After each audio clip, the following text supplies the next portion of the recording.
Hey gang, welcome to another edition of Doc Schlock, where it's a review of the movie Blood Tracks. And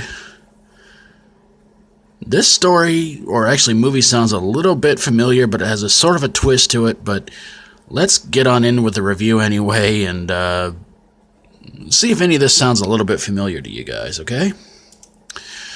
It's the story of heavy metal hair metal band. And yes, these guys were apparently real. Their name was Easy Action, and they were a Swedish heavy metal hair band in the 80s. And they starred in this movie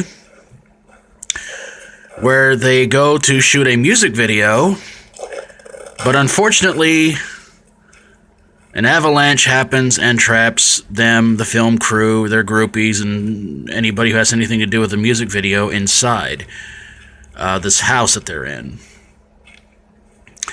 Of course, they try to do everything they can to contact the outside world, but naturally that doesn't work.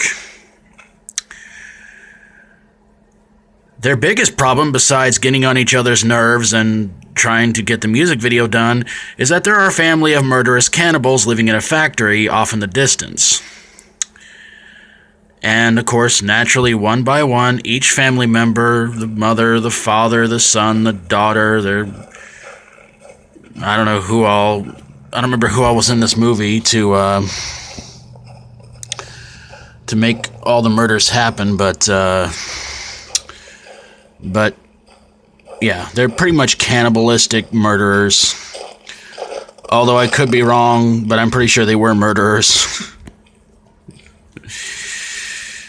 So, yeah, the band gets killed off, their groupies get killed off. Fun little fact, though, the band, Easy Action, was actually drunk for this movie. Because for some reason they felt a little bit weird about trying to do a full-fledged movie. And so they got drunk to do the movie so they could feel more at ease, which makes no sense, but then again, I'm guessing you have to be pretty doggone drunk just to do this stupid movie. Or something else. Yeah.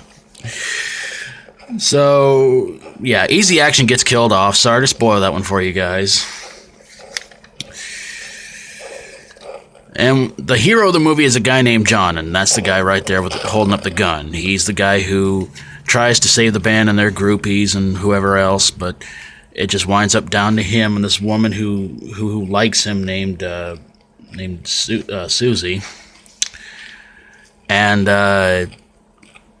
yeah, they wind up getting out alone. They wind up taking out most of the murderous cannibals living in the factory until only the father is left. And well, let's just say he kind of has a Luke Skywalker moment when his hand gets cut off. And he decides to try and put the stump of his hand onto, I believe it was some sort of a piece of metal or a metal frying pan, thinking that's going to help, but it winds up doing worse. So, yeah.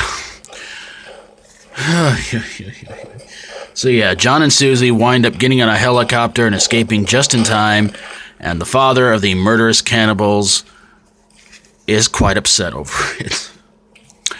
Oh well. So, yeah. Well, at least they didn't use a chainsaw in this movie.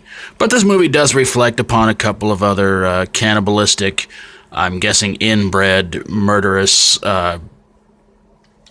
families. But I don't know. I really didn't care for this movie that much.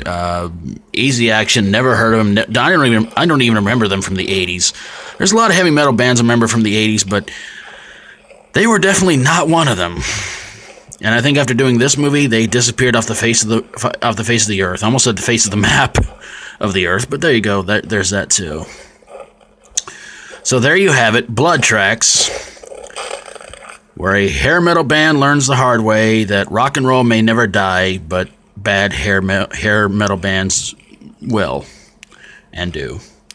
If you like my videos, feel free to subscribe. And if you have a horror, sci-fi horror, comedy horror, or fantasy horror movie that may not include something about a hair metal band trapped in snow, send it my way, and I'll get on it ASAP. Or even if you have something about a hair metal band being killed off by cannibalistic, factory-living murderers, well, if it's worse than this, send it my way. Thank you guys so very much for watching. And until next time, as always, stay strong and rock on.